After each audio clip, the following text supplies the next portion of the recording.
this week on Progeny Podcast, I'm joined by Yusra Mehdi, ex-journalist, currently working in NGOs, a wife and a mother. And we're going to talk about her role in journalism, Iraqi politics, the rise of ISIS, the fall of ISIS, and her participating in Jujitsu.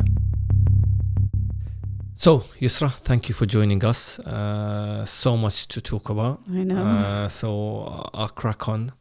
And firstly ask you about, I know you're not doing it anymore, but how you got into journalism and what inspired you to get into that? Yeah, that's a long journey I went on. Well, it's weird how I got into journalism because my degree and my master's degree, it wasn't in journalism. It was in... My bachelor's was in sociology and my master's was in human rights and international relations. So it's so weird I got into media. I think it was just a first job I landed in, which was they were starting the first English news bulletin at Al-Tijah channel, and they wanted news reporters or news editors. And I said, yeah, why not? I'll give it a try. And then ever since, I was stuck in that, in the whole newsroom, news stuff. So yeah, that's how I got into it. And I don't know, there's something about it that it keeps you inside, but at the same time, you feel like you're racing with everyone because we have this social media now. And I started in 2013 when Twitter was a thing. And Facebook obviously was already very much established. But yeah, I found myself like racing with everyone else, and it was very exciting, and we were discussing world politics. There was a lot going on. There was Syria, there was Iraq. I remember the bulletin we did was, although it was a European bulletin, it was when Ukraine went through its civil war, so that was our focus. But there was so much going on, and you feel like you're always like in the middle of a tornado, and it's exciting to be in. Yeah, exactly, and especially when you've just finished university and there isn't much going on after uni, and you're just part of this like exciting story, you know, and you're part of it. You feel like you're part of it, and then you're sharing stuff, and especially when you get one of your tweets or one of your posts, they go viral, you get, oh my god, this is so exciting. Yeah, this is what you think about. So yeah, I was really like stuck in media. I wouldn't say stuck, but I really enjoyed it for a good 5 years. You say stuck. Maybe now that you left, you feel you were stuck. Yeah, you didn't feel you were stuck when you were doing it. I think towards the end, I felt like I'm stuck. You know, I'm here. At one point, there's just so much negativity that you feel like I don't want to be part of this anymore. And because news is funny, or journalism is funny, you're following problems. I remember we used to always say, because we had this news bulletin every day, and we have to produce something. We always say, oh, imagine there's no news. There are no problems. We have nothing to write about. So you wait for the problems. You wait for the problems. And when you go back home, you realize, oh my God, I live on other people's misery. That's true, yeah. If there is no war, if there is no political war, now that we have Trump, it's even more interesting. So if there is no this conflict, really, it's a very boring field. So I felt like towards the end, because you know, when you grow older, I'm not that old, but I'm just saying, when you grow older, you realize, okay, what is it? What's my contribution to this world? Is my contribution to be part of this problem all the time? That, you know, when there is a war in Syria, when there is a war in Yemen, I have a job. I live off this thing. So it clicked me. I was like, I'm actually making money out of problems. So I think in 2018, towards the end, when I was traveling a lot, I went to Geneva, I went around Iraq, and I just felt there's going to be a time in my life where I think, okay, what's the positive thing that I contributed to? You know, what's my role, you know? And if it's just, you know, some people would say, yeah, we're the truth tellers. That's not really the case. I just realized media is very much driven by politicians, by movements. It's not really independent. It's not really your voice. Before we started the interview, you said something which I wanna pick up on. You said, okay. I realized, and you've mentioned it now again. You said, I realized I was part of the problem. Yeah, I was. Yeah. What does that mean? And you've mentioned it now again. What does part of the problem mean? How are you part of the problem if there's a conflict happening in Iraq between, you know, when you were doing it between ISIS and the Iraqis, and why were you part of that problem if you were just telling the news? Yeah, when you tell the news, if there is a problem, for example, there is a war, let's say ISIS, yeah, mm-hmm. and you're talking about sometimes there are, especially when you're not on the ground and you're from the outside and you're writing about it, you're spreading the news, it feels like you're making the problem bigger and bigger and bigger. And when you go, because that's what happened to me in 2018, after so many years in media, I went on the ground and I realized that's not what people want. They don't want you to just tell the story. They want solutions. Mm-hmm. And then I realized, is the solution just talking about it?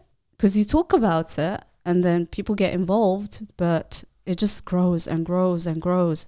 That's not really a solution. The solutions need to be very rooted. People have to be involved in that solution. They have to be involved in this solution. It feels like in media, people who are living that conflict, they don't have a say in the solutions because other people are deciding. Making the decisions. Yeah. Like they're already deciding, the Yemeni people need this, the Syrian people need this, you know. Without knowing what the people need. Yeah, how do you know? Did you go and live with them? Did you find out why this happened? That's quite interesting. No one sees it from that side, I guess. Exactly, a lot of people that are in journalism don't see it from the side of the people. I remember, I felt part of obviously working at Ahl Bayt TV, and then another thing is being Iraqi. I felt I had to do something when the whole ISIS thing started. Maybe I wasn't so much involved before, post 2003, here and there. You know, I'd read stuff about Iraq, but I wasn't so much involved with the whole politics. Yeah. But I felt after the 2014 ISIS. Felt like it was a responsibility. Yeah, that's how I felt. I'm not a journalist, but I felt I needed to do my bit. And then, you know, whether it was doing something on Twitter or making a documentary or going to Iraq. Yeah. Do you feel you were, you said you started in 2013. Things were not so bad in Iraq. Yeah. I remember it was starting. It was starting because end of 2013, I was in Iraq actually. Yeah. And that's when what they called the sort of uprising started in Anbar with the crowds, coming together and then from being it was building up. Yeah, from people demanding for their rights, all of a sudden it was let's take over the government, and then that's how it changed. Do you feel do you feel a sense of responsibility when you were delivering the news, especially when it's about Iraq? Yeah. Or was it more I'm doing my job? Yeah, it was. As I said, during I think that same time, I felt the same I had the same feeling about it, especially when ISIS did, announce their caliphate and Mosul fell. It felt like, we all had to do something, and there was like a huge movement of young people on Twitter. They were like posting stuff about security issues, peace, blah, blah, blah, But I think if I go back, because I deleted my Twitter. Oh, okay. Yeah. But I think if I go back, there are a lot of things that we just assumed. About the people, about the problem. And it was all, this whole thing about even after the war, you know, like we're Iraqis, we're all together, and the people of Mosul, you know, we're here to save you, to rescue you, you know. It was like, you know, so exciting, and, you know, but then, okay, we rescued them. If you go to Mosul now, it's like there's nothing there. I don't know how we call this a rescue. It's more like you don't see anything. It's all like destruction. So I don't know what part of rescuing that was. So I think we didn't listen to what people wanted. We just went ahead and assumed this was the solution, and I was part of that as well. I admit, you know, back then I jumped on the bandwagon, and, you know, we thought, oh yeah, it's all about peace. It's all about, you know, getting rid of ISIS. You know, bomb the place, bomb there. You know. And then when I went in 2018 and I spoke to people, they were saying this was happening for years. So it wasn't something that was there. It 2014. ISIS just came out of the blue. They were abandoned for so many years. They were deprived. You're talking about people in Mosul and the surrounding areas. Surrounding areas, you know, there's no education. People don't know what they. Okay, I see. You know, so I realized that education is much more important than the whole follow-up, which is, you know, a problem happens and everyone needs to know about it. But I mean, I don't want to get into the whole.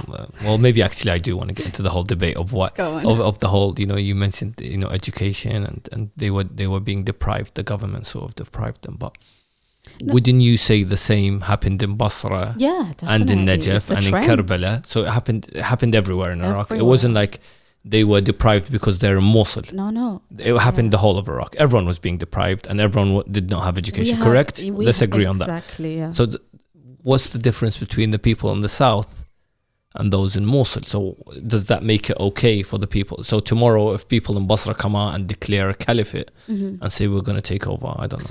I think Tikrit and Oja and Bar, does that make it, or should we say, okay, you know, they've got the right to, you know, because they've been deprived? Because I think it's a different, the outcome is different for every part of Iraq. For example, in Basra, again, the schools are horrendous. The situation is really bad. Education, probably the worst place to live in Iraq at the moment is probably Basra. Exactly. But I think maybe, I don't want to assume, and oil-rich Basra, I should mention. Exactly, it's even more devastating. No, because they feel this government is predominantly Shia, that maybe, okay, they still represent us, and somehow they get. I don't want to say they get put off from sort of revolting or for asking for their rights. Yeah, it feels like, okay, they want to, they're part of us. So we what if we do this? Then the government doesn't. It's like there is this confusion, you know. But maybe the Sunni part of Iraq already feels disenfranchised with the government. So they don't feel there is this attachment. It still doesn't give them excuse to sort of. I'm not saying that. Yeah. Just making that but sure that's I'm clear. saying that ISIS did not happen just like overnight. Yeah, of course. Yeah. It was years of. I think if we focus on educating people, then we prevent the problem from escalating. And I'm sure, like I can't say that we can fully eliminate radicalization and we can fully secure that no ISIS will happen ever again. We can't say that, but if we do our role, and I don't know how the situation in Basra could have been. I mean, there could be something else coming out of it. You know, I know that people are so frustrated all over Iraq, you know, with the current situation. And I think it's not just Iraq. I mean, it's the whole region. So you realizing that, you know, I'm quoting you, part of this problem. Was that something when you were on the ground, something you picked up on from speaking to people on the ground, or was it you know, seeing the news and how it was, you know, I always say this, someone can be a friend of yours today and then they're your enemies tomorrow. So it's, you know, politics is always changing. or was it more being on the ground? Because if it's being on the ground, then every news outlet, every channel, every media platform has journalists on the ground. So without mentioning, I don't know, CNN, BBC, Exactly. every outlet will have a journalist on the ground. Exactly. And it's the journalist on the ground that's sort of telling the people what's happening there and telling the world through their platform what's happening there. Are they misleading us? No. I'm not saying that journalism needs to be just, shoved in a corner and we don't need it anymore. Okay. No, I'm sure there are so many people who are genuinely doing a great job. I went with Patrick Coburn to Anbar, and he's one of the very unique journalists who really, he talks to people and you see him engaging, and his stories are very much from the ground, Mm-hmm. and it's not based on a specific agenda. So I can say that about so many journalists. But personally, I didn't feel like I was contributing to I wasn't enough of an influence, or I wasn't an influence on a solution. Do you know what I mean? Maybe did that sort of feeling come about when sort of ISIS sort of finished? Because maybe before when ISIS was there, you know, whether it was your tweets, delivering the news, you had a role. Yeah. Maybe because your role was that part of also you thinking that, that. It could be that I felt like, okay, I don't want to be just repeating everything I said during that time. Okay, now it's more like post-ISIS period, and I did feel like, okay, maybe I'm not really that influential anymore. Although people, they did say, even when I deleted my Twitter and Facebook, they were like, oh, we miss you on there, you used to post interesting things. But then it became so confusing as well after ISIS. Like, you don't know where the right and wrong is, I'm not saying that it's with ISIS. No, I'm not saying that at all. But I'm saying so many other problems. Okay, we got rid of ISIS. We don't have them as an excuse anymore, although they are very much still present. But I felt like there are other issues that came out, and those issues were much more controversial. You don't know where right and wrong is, and I felt like I needed to be educated more. So I started going on the ground more. I started going and speaking to people, hearing their stories, and that's when I realized, okay, if I can't get their stories out there effectively, then what's my role? What's the point? And I did see that a lot of other people are doing it, and they're very good, and I really respect them a lot. And I think, journalism is still very, very important. But I wanted a bit, if you want, I wanted a micro level contribution, like something that is going to make a difference, and you can see it. It makes sense. Even if it was just to support a group of people that I met there, and I know that what I'm going to do will have an effect on their lives. 20 years down the line, they're going to say, yeah, Yusra helped us in the beginning there, and then we managed to. You met a lot of displaced people? Yeah, a lot. What was the situation? Very bad. I went to a few IDP camps, internally displaced camps. Mm-hmm. In Mosul. I went to one in, it's not really a camp, in Diyala. Mm-hmm. And I saw that most of these camps were women and children, and young people, and they don't have a future. It's literally intense. They're living. Very. I mean, in one of the camps there were like 20,000 people. That's a lot of people, and when I spoke to them, most of them, their homes were destroyed by bombings. Who's doing the bombings? The coalition. Okay. And and they were saying, we happen to be in this place where ISIS decided this was their caliphate. It's not something that we wanted, but we happen to be there, and we're collateral damage. And and because a lot of them are women and children, I say, how can they have a say in this? Are some of them families of ISIS, or? Some of them are. But they're in the same camp. You can't distinguish this person was. Yeah. I mean, I spoke to a young guy, and he had an amazing story to tell. He was one of the people who used to traffic or whatever you want to say, rescue families from Mosul. And he was like an insider link with the Iraqi army. Mm-hmm. So he had a link with the Iraqi army, and he would rescue families. So he was amazing. He was only in his 20s. Wow. So, you know, like when I look up to these people, I said, he's only 20 and his contribution to the problem was much greater than me. So he rescued like at least 6 families, and then ISIS found out about him, and they sentenced him to death if he were to go back. And he found out that the guy who sentenced him, or was part of this sentencing, was his neighbor, all-time neighbor. Wow. And then he told me, and he's with us in the camp. I said, the guy who sentenced you to death is in the camp? He said he's not one of the main people, but he's there. He was one of the witnesses of the sentencing. And he's in the same camp. And he's in the same camp with us. I see him every day. I have to live with him. And I think that's just so difficult, you know, like you look a person in the eye every day who was going to be there to witness your death. You pushed for your death. Yeah, exactly. And I said, how do you feel about that?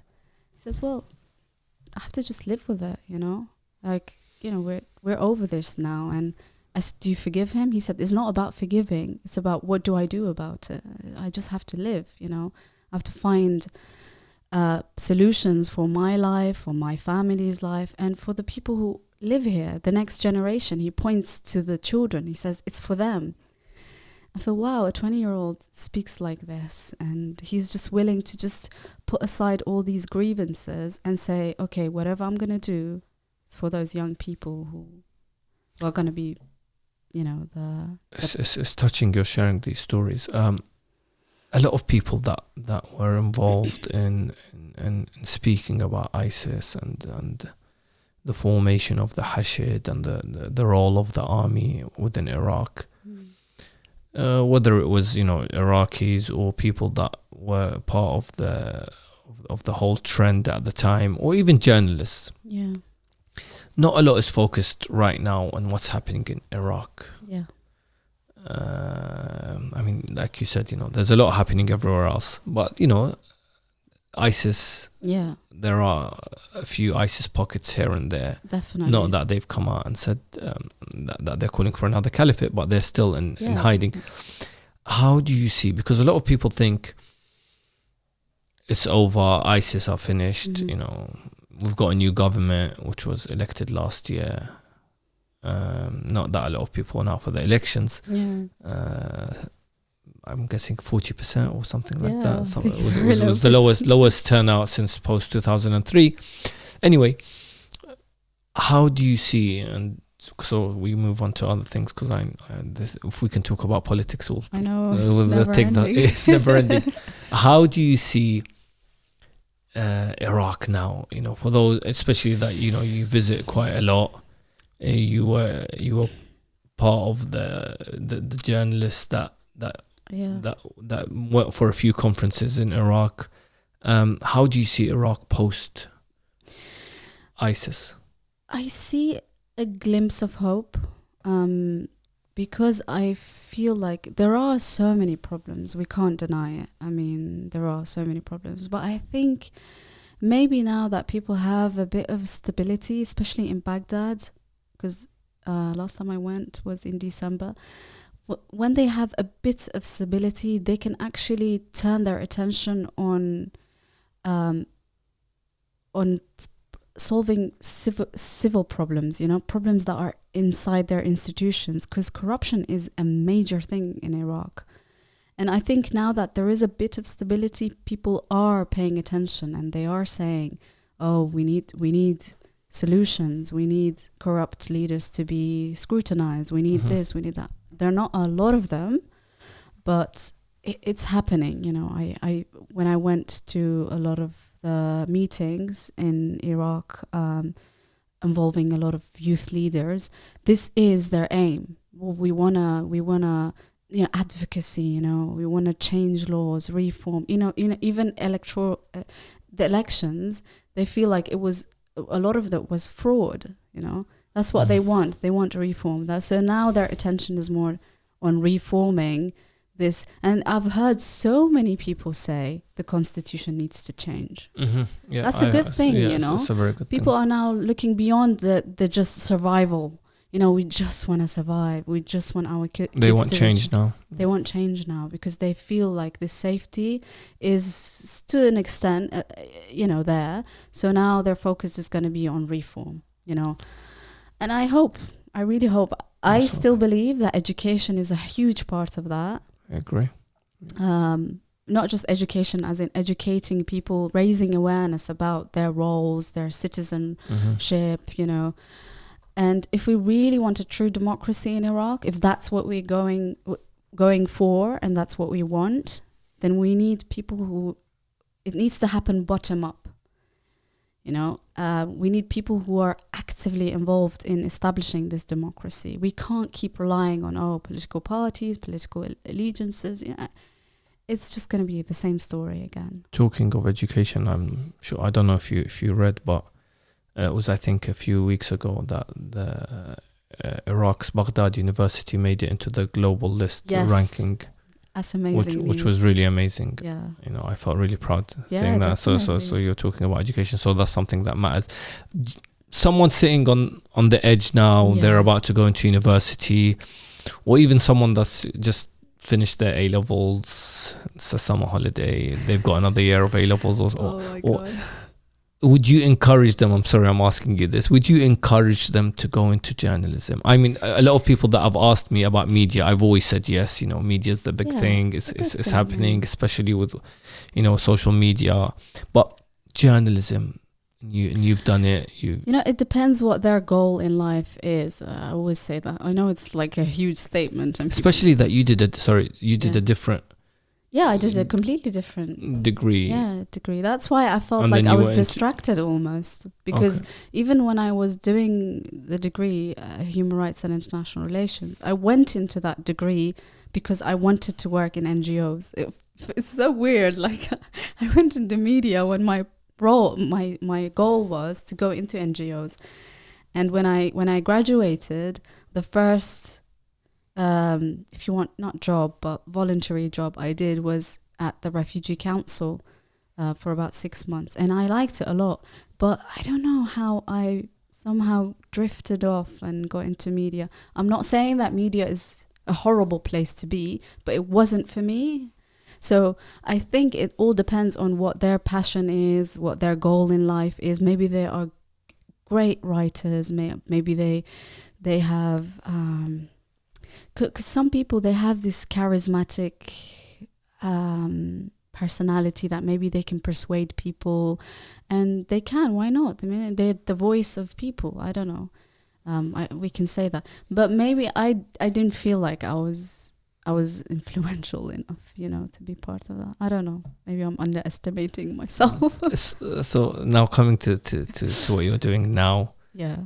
But before I want to get into the whole NGOs, how difficult or easy is it to change career? I mean, I feel probably the toughest thing for any person. Yeah, definitely. And I'm going to ask you a follow-up question, but I want to hear your answer first. How difficult or easy is it if you're in a field for so long, and where you're an expert in?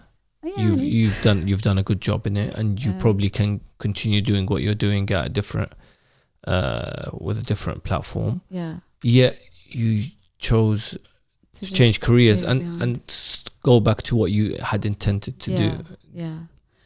It's very difficult, especially because you haven't really built a base for it. You don't have that foundation. Mm-hmm. So I think you just have to trust yourself and take that risk anyway. But I think you have to be very sure that this is really what you want. Like, not just this is what you want, there is no other thing. Like, this is what I want. This is what I realized when I came back from all those trips, and I realized education is something that I want to be part of, and not media. And I found out, or not found out, it was like an epiphany, I don't know what to call it, that this was my thing, you know. I wanted to be part of educating people. And I read this book by this Brazilian sociologist, Paulo. I have to just find it. It's about how people can be liberated through education. It's just the same Brazilian that influenced you into No. Jiu-Jitsu. Okay. They Just happen making to sure. be. Okay. See, everything fits in. It's like It's like a puzzle. Yeah. So yeah, I think it's Pedagogy of the Oppressed. It's called. okay, nice. It's a very interesting book, and a friend of mine recommended it. And when I read the book, I said, "Wow, this education is so important. We have to just look at South Korea and countries like who went through so much, and they invested in education, and that became their success story." So it was difficult changing fields, but I think once you decide and once you make this your goal in life, Allah subhanahu wa ta'ala will find ways to fit you there, you know, and open doors for you. And especially if you have a niyyah hasana or a good intention, you genuinely, this is what you want, not because you want more money, but that's not you're not changing your career because, and maybe, you know, you want to change your career because you do want more money, and that's fine, you know, there's nothing wrong with it. Yeah. But if that's your true intention and you want to say, I'm going to rely on God to guide me into this new journey, then just be confident about it. Don't regret, because that's it. You're going to go into it and there's no coming back. And I really find that Allah will find ways to support you. And if you have good people around you, always, I always emphasize on this. Find people who support you no matter what, because that will make such a huge difference. And my friends, my family, and even the people who the people I had from the media field, they were very supportive as well. So I had a good push. So if I'm around people, and I know we're going a bit off topic, and that's not what the question was. If I'm around people that are not really supporting my decisions and what I'm doing, I should look for new people. No, you have to. You will know if these people genuinely have your maslaha, your best interest. Like some people might say, no, this is not a great idea and you shouldn't do it, and you take it on board. Maybe you study it a bit more, because for example, my dad was one of the people who was not really on board of this change, because when I entered media, he was with me in this journey. Yeah, he supported you quite a lot. So like suddenly me shifting off and going into a different field, for him it was like, oh, it's too risky and you've already developed a lot of skills in this field. So he wasn't really feeling. I took it on board, but then you make this decision at the end. And I know that if they really, really love you, no matter what decision you make, they will also be there to support you. No matter what, even if they don't agree with it, they would say, okay, this is what you decided, we respect it, we're going to be there to support you. That's what I mean. But if they're just going to say, no, man, you're such a loser all the time, then, you know, okay. You need to change friends. I know. People you hang around. Chill, mate. So, you know, NGOs, non-profit organization, that's independent from governments. That's sort of how you describe it. Am I right? Yeah. And what's not to go into so much details, because again, there's so much to talk about. But how is this different to what you were doing before? It's very, I'm gonna say it's very micro. You feel like, okay, for example, my role now is project manager and development manager. So I develop projects for a certain need, a problem, and they seem very small, but you feel like, okay, but if this works, it's going to have long-term effects. For example, one of the projects we worked on, or we are working to introduce, is on mental health in Iraq and post-traumatic disorders, because people went through so much trauma following wars and conflict. And this is a huge problem in Iraq. And when I was doing the research, it was very much neglected. And there is like this stigma attached as well to, we don't talk about it. We don't talk about mental health. We just deal with it. And it's ordinary people that are dealing with it, not crazy lunatics and who end up in psychiatric hospital. No, people and children who are going about their daily lives, they are traumatized. And there was a very good documentary done by the BBC. It's called Iraq, a Country in Trauma. I really recommend everyone to watch it. I went on the opening for that documentary, and it was directed by a young Kurdish director. And it's an eye-opener about how so many people suffer from this. Mental health is a huge issue in Iraq. And if we don't recognize this as a problem, we're probably going to have another ISIS. I don't want to say that. But yeah, it's I mean, mental health is a huge thing everywhere at the moment. So, but I feel like living in the UK, and even when I travel to the US and parts of Europe, there is something getting done about mental health, and there's always this awareness, and this is the first step. The first step is actually to raise awareness about mental health. And then the second step is to try and deal with people suffering from it, and all the other methods. But you've touched on something so important, and I see this in Iraq as well, is let's not talk about it. Yes, mental health, no. There's nothing wrong with this person, and you're like, no, but what if there is? And they're like, no. He'll grow out of him, or he'll mature. It's just the phase he's going through. Let him go for Ziyarat Karbala, and he'll be fine, and he'll come back, he'll be okay. And I mean, are there even any mental health doctors out there, or mental health? There's only one psychiatric hospital in Iraq, and it's only for those who are really, really crazy. They would hurt people and others. And that's why it's there, because they would hurt others. So, but those that are suffering, there are mental health clinics in some of the areas around Mosul, but again, it's temporary. For example, there are clinics for those who are survivors of torture, and I know that the Yazidi community went through so much. So there are like specific, but they like projects by international NGOs, and they finish the project and that's it. They go, they leave. The problem is still there. Mental health is not something that it's 2 years and they should be fine. It needs to be something that the whole community supports. I remember telling my manager, I was explaining to her why this is such an important subject. And I was telling her, once tribal leaders, communities, parents, teachers, they all recognize that this is a problem in their community, they're going to be part of that treatment and healing process. So if it's just an NGO who will just give them the medication, or they'll give them the treatment and then leave, and then they go back into the community, and again the community has this stigma, we go back to square one, if not worse. Because now you're coming out, and then nobody's accepting you and supporting you, and then you go back to this dark place, and it's horrible for the people who suffer from this. And so the project was specifically tackling the stigma and raising awareness on mental health in Iraq. So it's like a small solution to a big problem.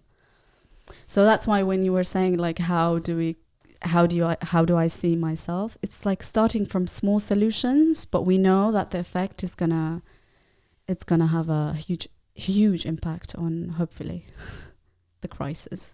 And again, I repeat, it's still raising the awareness. Following from what you said, it's getting the tribal leaders, getting the scholars, parents, the religious scholars, the parents, getting everyone on board to try and understand that this is a serious issue that can't be dealt with by saying go lock yourself up at home, or do this, or or go ziyara, and not saying that doesn't help, but there's for just like when you get a flu, or when you get any other illness, you'll get the correct treatment. Exactly. You'll go to the doctor and you'll ask for the correct treatment. Definitely. The same applies, I think, here, and I really hope, because again, this is something that I witnessed as well firsthand when I visited some parts of areas that were taken up by ISIS, and visited some camps in in parts of Kurdistan, I realized that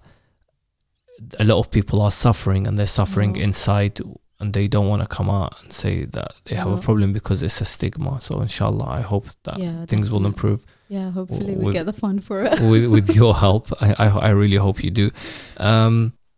Changing careers, does that, do you have to change other things in your life? Does your lifestyle sort of change when you sort of change careers? Do you stop hanging, or do you stop doing the same things you were doing? Like, for example, you're in media. You have to check Twitter every day. As soon as you wake up, you're on your phone. I'm going to go on Twitter, and then you check your whoever news you follow. Does your lifestyle sort of change when you've sort of changed careers, and how has yours changed? Depends. If it's something completely different, then I do advise that you get rid of old habits. For me, it was being on my phone a lot of the time. Everyone has that problem. I know. Twitter, Facebook, social media. So I deleted my Twitter because it was associated to the job I used to do. I deleted Facebook as well. I removed myself from a lot of WhatsApp groups. I wish I can do that. Especially the ones to do with media. So yeah, you do start this journey fresh, and you need this freshness. If you don't have the motivation, it will be very difficult. So something that I did was train Jujitsu. Oh, okay. The whole Brazilian thing started.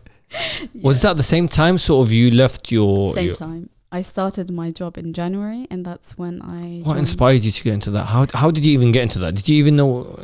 I didn't know what Brazilian Jiu-Jitsu was. That's what I was going to say. Did you even know what Jiu-Jitsu is? But I had a chat with my brother who was doing it before me.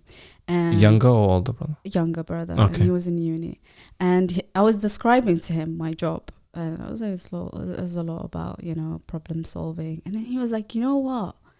Why don't you... And he knew I was always into combat sports, but I never had the courage to actually go on any of the, trials or whatever. He knew I was always into combat sports and self-defense and all that. And he was like, why don't you try Brazilian Jiu-Jitsu? Because it's not really, you don't require a lot of strength. It's all about problem solving. It's like solving a puzzle. And when he was describing it to me, I said, I'll talk more about it. And he was like, yeah, you do this, you do that. And it started, it's like a combat sport that starts from the ground. Well, it's a full-on contact sport, right?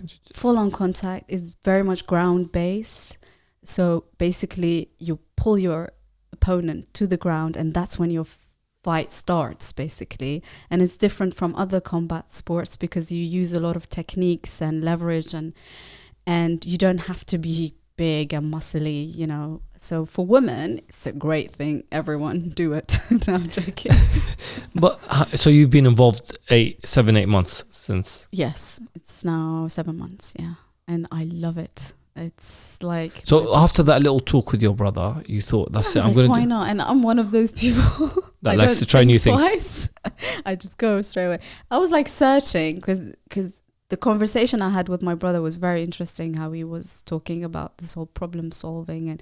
And he said, this is a new challenge in your life. So maybe you need something that will, help you mentally, because you're going to be very frustrated if you don't feel like you're doing the right thing. You might go through regrets. And did you look at other martial arts, like before you thought of Jiu-Jitsu, before you said, I'm definitely going to do this? Yeah, what did you look at? I looked a lot. I mean, I just searched self-defense. But I mean, before I had the discussion with my brother, I don't think you had the discussion with your brother about Jiu-Jitsu. No, definitely not.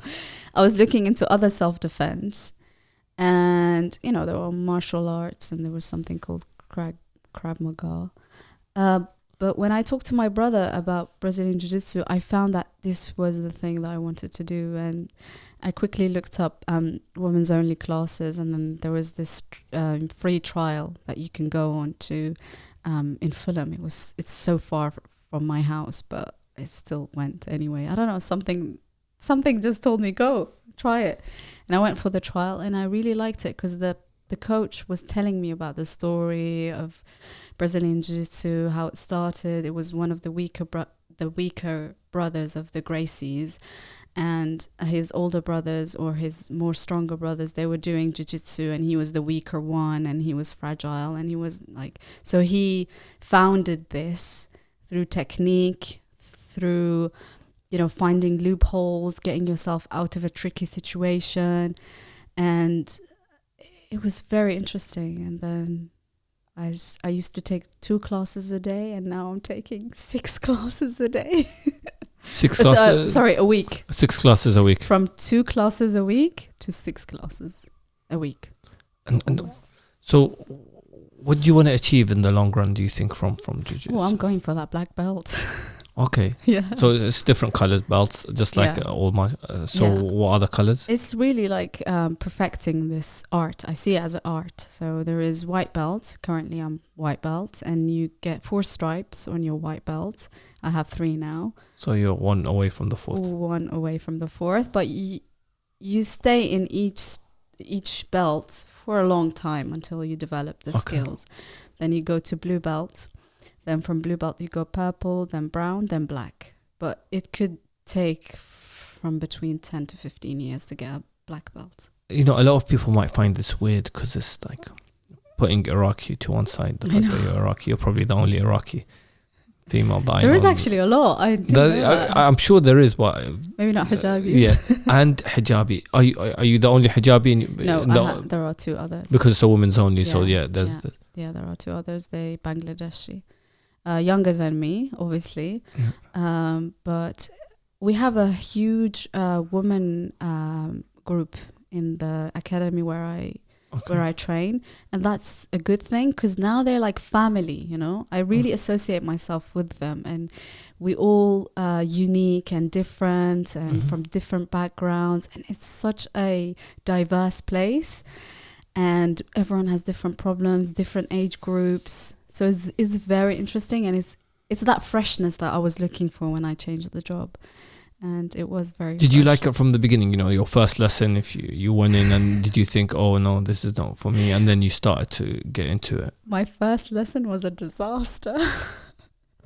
I'm gonna share it just so that people have expectations. So I went to the first session, and I'm not an active person. Like, I cycle, I do these things, but I'm not an active person. And the first session I went to, and I was like going in, and I'm sort of like, yeah, man, I'm not going to show them I'm like this. I'm going to show them that I can do this, you know? And the warm-up was crazy. It was so difficult and tough, and it was like jump from here and jump from there. And it was like, I was like, this is the warm-up. We haven't even started. Imagine that's the start. And apparently that warm-up with that coach was one of the most tough warm-ups. And I happened to be there on my first session. Your first session was that? 7 a.m. as well. And I had like a bowl of porridge. So we finished the warm-up. And then after the warm-up, we stand in a line against the wall. And then the drill starts. Something that... the coach will explain a position, and then you go and practice that position. So I remember listening to the coach, and then suddenly his voice started going like it's like going slow motion. It was like wah, wah, wah. No, you fainted. And the room started turning. I was like, what's happening? And suddenly I heard bang, and I fainted. Oh no. You know, and then everyone was around. It was so embarrassing. Good first session then. I know, and ever since then you thought, I'm going to do this. This is the best. I came back the next day, and I was like, well, good, you came back. Are you sure you want to do this? Yeah. Yeah, and I'm anemic as well, so I have to eat well before I go to a session. So ever since, every time my coach sees that you're about to faint, and then she's like, are you all right? I'm okay. But no, I'm much better now. Yeah, I don't faint. Okay, good to hear. A lot of people are gonna be watching this or hearing this, and they're gonna be like, especially the hijabis out there, they're gonna feel inspired. I hope so. Yeah, I hope so. Or they're gonna think, wow, that's. Or do you see yourself? I mean, don't want to put you on the spot. Do you see yourself sometimes maybe that what you're doing, you will get more sisters, more hijabis into this self-defense sport? I hope so, really. And do you see yourself, encouraging others to do this? I really hope so, because I think I don't want to make this exaggerate that there is this problem, but I think hijabis are vulnerable. There is a Islamophobia problem we have, and hijabis are the first target of these attacks because they carry the symbol. So I do think that self-defense is very important. I don't necessarily say, oh, everyone do Brazilian Jiu-jitsu, but some self-defense would be very important. To know that, okay, if you're not gonna fight the person, at least get into a better situation, survive at least, run away. But this is what Brazilian Jiu-jitsu teaches you from the beginning, that okay, you might not be in the best situation, you might not be like fighting, but at least you're not in the worst situation. You get out of it. So I think it's important. There is also another aspect of Brazilian Jiu-Jitsu that I think is so important for women, is that they get to be less worried about physical appearance. Because when you go there with other ladies, you're not concerned about how you look. Literally, the scarf I'm wearing is so ugly when I wear it. That it's a sports scarf. You don't put makeup because you're not allowed makeup on the mat, because it will get on your gi, and then your gi you need to have a clean gi all the time. You're not allowed to grow your nails. You're always your focus is always on the technique, And so the combination of women who are with me, all their concern is how to perfect their fighting skill, their self. It's like a self-improving process. So I do hope that women become more part of these activities that help them to focus on their inside rather than how they look. Because we do have this dilemma, women do focus a lot on how they look, and it's causing a lot of depression for so many young girls, I know. So because they take their role models from what they see on social media. Yeah, and if your role model is a perfectly looking, gorgeous girl all the time, you're going to be feeling so depressed if you don't fit in that category. But if your role model is like someone who's just wearing a gi and they look horrible, but she's still achieving so much. I'm not saying that I will be that role model, but there are so many out there. I think that's more healthy.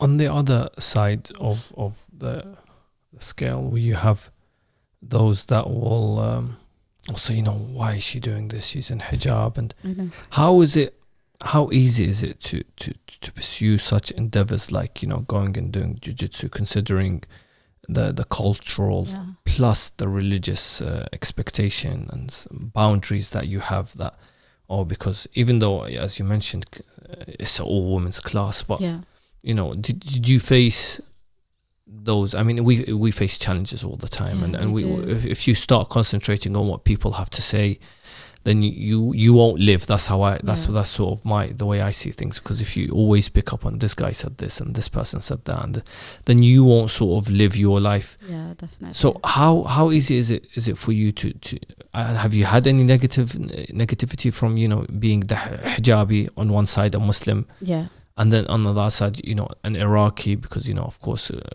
I mean, surprisingly, when I was going into it, I did have this fear. Because our community, we're not used to, women being in combat sports. But surprisingly, everyone has been very positive. And even like in my family, the guys in my family, my husband, everyone has been very supportive, because they do see that your intention is purely to, go and enjoy yourself, really, and you're surrounded by other women. Even if you go into competition, you're gonna only fight women, so there is no concern there. And you're in full hijab. You're wearing full hijab, exactly. Yeah, maybe your feet will show, but then this is you. If your limits are this, if your limits, you say my limits. I don't want this to be my hijab, then that's fine. But if your intention is purely, okay, I'm carrying this hijab, and in fact, I think it's a good thing that more hijabis are going into this, because that way you carry this. You're responsible. It's a responsibility. And in fact, my professor always, when we wrestle, you get into very uncomfortable situations. Like there is a lot of pressure on your face, and sometimes your hijab gets pulled back, and your hair comes out. And my professor, she's very understanding, and she always says, "Stop, Yusra, fix yourself, then go back to wrestling." She supports. So there is a huge understanding. I remember at one time, we were doing these flips and my scarf came off, and she stopped the class straight away and she said, "Everyone stop. Let's just give Yusra a chance to even though it's an all women's class." Yeah, as well. but exactly. Yeah. But because, there are still men who come in sometimes who work there. But, I'm still in full hijab. But she makes it a priority that every single lady in her class is comfortable. If someone has a certain disease, if we have certain injuries, we always get injured. I'm sure. Yeah. I saw there's some tape around it. Yeah, that's just skin. Okay. Yeah, because you get to grab a lot, so the skin gets really dry there. I just want to know. I mean, if I have to say, what challenge or problem I face is actually managing to manage my time. I know. I mean, that's alhamdulillah, all praise to Allah. Recently, I've sort of been able to sort of put a schedule that I'm going to be doing this at this time. But, generally managing your time is very difficult. Yeah. Now you're a wife, mother, working, 2 beautiful children, 2 beautiful sons, boys, mashallah. Their names are? Ali and Zain. Yeah. And how do you and now you said six times a week. I know. So that's 6 days because I'm in a competition and all the way in Fulham, the travel time I'm guessing is like an hour. Exactly an hour. How do you manage to keep I think you said make it time correctly. Find your schedule, plan your time. I think it all comes down to planning. I mean, I'm very lucky that I have a good support network, my family, and also my boys are quite old now and not independent, they're still very young, but 8.5, 6.5. I mean, they're not that's babies. Not independent. I mean, they're not babies. Okay, got me worried now for a second. So they go to school. Okay. I mean, they're in full-time school, so I plan it. It does mean that you have to prioritize. So what's your priority? And then find the time to fit everything in. And it does mean that if I want to go to some of the classes, I have to wake up at 5 a.m., get ready, and leave at 6. Because that's the only time I can do. Because in the evenings, I have to be with my family, with my kids, so I can't do any of the evening classes. So it's either the 7 a.m. classes or no other classes. So, a lot of people say, how do you find the motivation to wake up at 5 in the morning and leave at 6 to get to a class to get smashed? Literally, that's what it is. So I don't know. If this is your passion, you will find the time and you will find the motivation to do it. Do you sometimes feel that you're not available for your kids as much as you'd like to be? Do you... Maybe that was the case. Maybe even when you were working with the whole journalism. Oh yeah, that's definitely one of the reasons why I left it. Yeah, because I remember there was days I saw you with the kids in the office. Because I used to work longer hours when I was in Germany, journalism, and when you're a journalist, you have to always be following the news, what's happening. So you take your job back home with you as well. You're always on the phone. So that's another reason why I felt very, very much frustrated with it, because I felt like there was never a time where I just disconnect from the job. I had to be always there. With this job, no, when I go home, I'm with my family. I'm with my kids, and there are no expectations that I take it with me back home unless we have a deadline or something, which doesn't happen that often. And my manager is very understanding. So at the moment when they have a summer holiday, I get to work 2 days from home.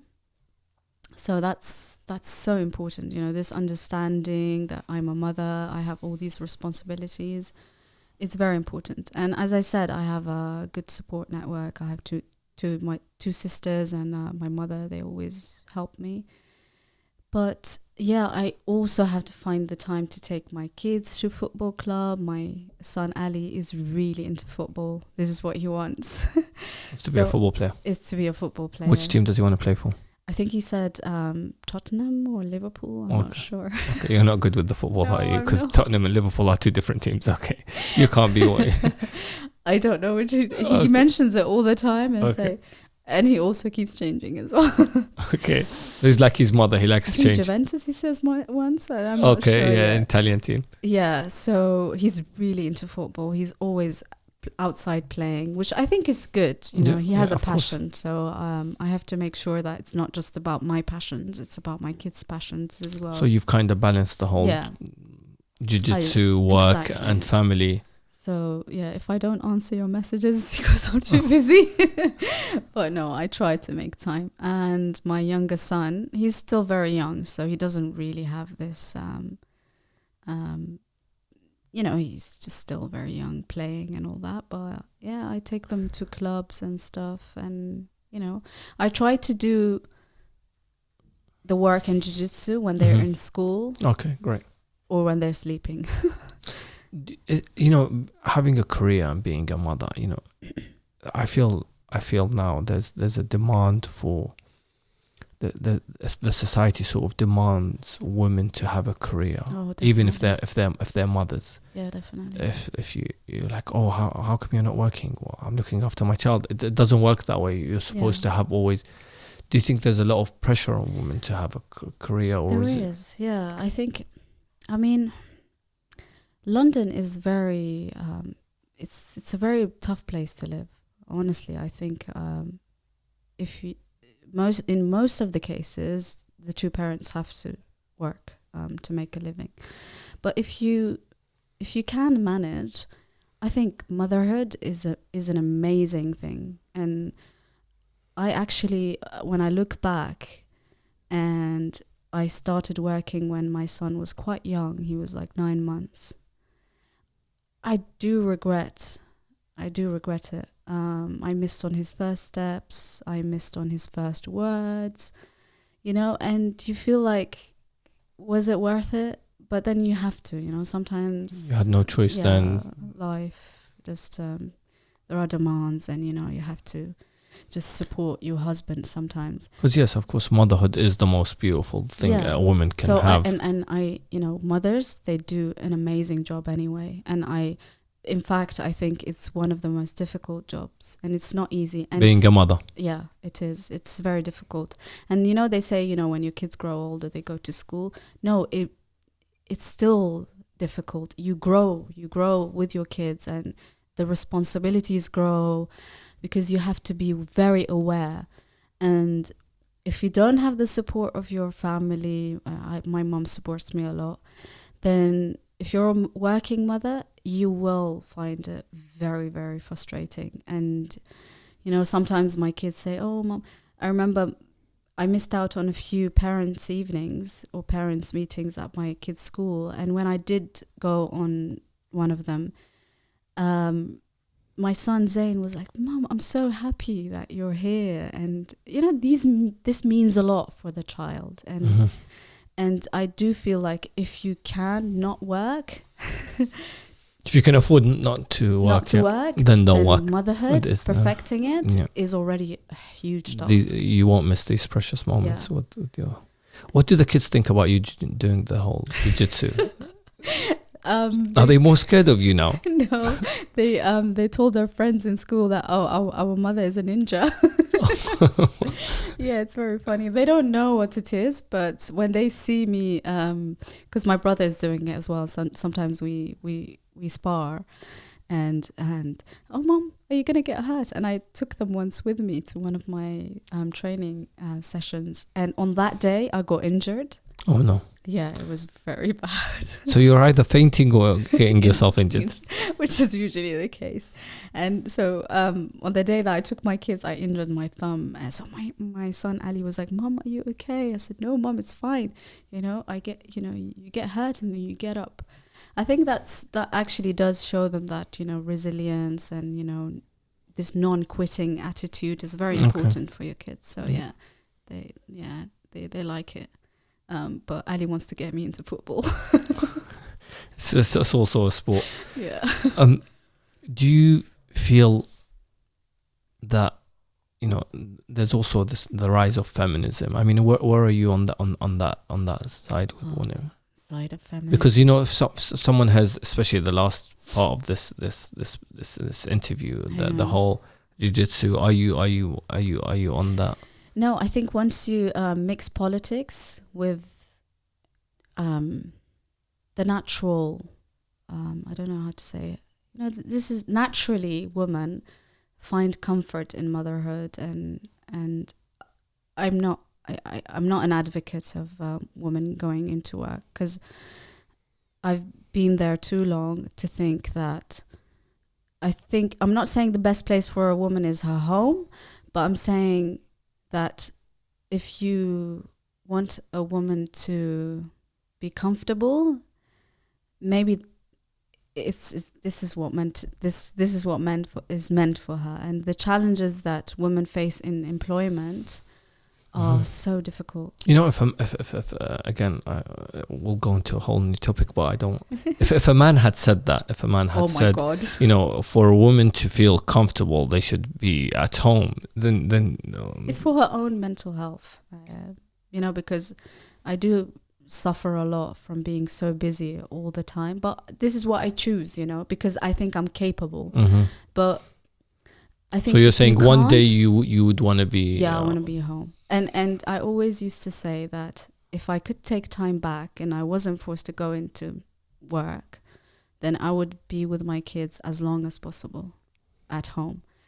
But it doesn't mean that, women have to be just home and just wait for their husband and, that's all they do. No, they can still be part of something, the community, they can do, I think it doesn't mean that her role is just at home and that's it. No, women can go into so many things now, even like sports. Do it. Yeah, why not? If you want to get into, I don't know, make the changes you want to make as a mother. And if not, then I don't underestimate any woman's role in life, but I don't think that we should go around pressuring women who don't choose this as their lifestyle. They want to be mothers. They're comfortable being just mothers. And it's not just mothers. It's already, we are the carriers of the next generation. We are educating the next generation, though. Never underestimate this thing.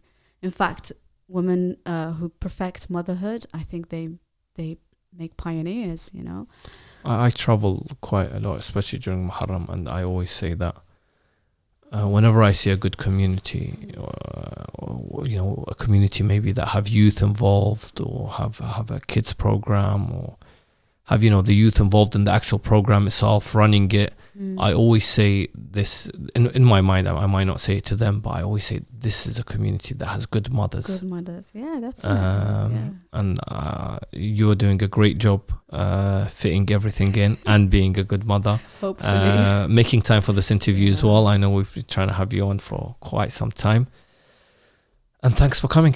Thank you. It was a very interesting discussion, and I hope that what I said was interesting. And of course, all of us, we have shortcomings. I'm not saying that everyone should go do Brazilian Jiu-Jitsu or change their career, but I think everyone needs to find their happiness. And if their happiness is at home, at work, then be that, and I think we should stop judging people for choosing how they want to be happy. So do whatever makes you happy. Yusra Mehdi, thank you once again, Thank you and as well. hopefully we'll see you next time on the Progeny Podcast.